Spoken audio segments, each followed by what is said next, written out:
no puedo tiempo para martes. Bueno, hiciste bastante avance. Terminaste Omoni Meji. Ya no hay que repetir más lo que hemos dicho antes. Que uno ni fa tiene que cuidar mucho la conducta. Y son códigos. Lo que estamos enseñando ahora es, con el conocimiento que ya tenés de IFA,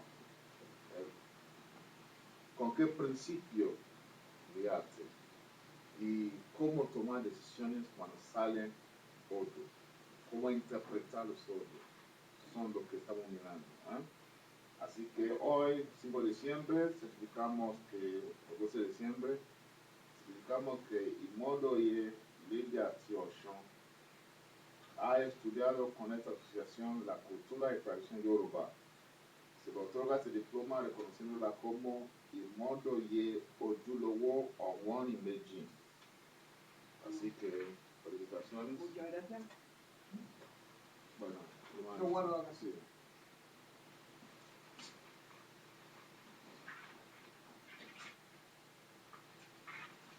Dos más y completas el Jojo.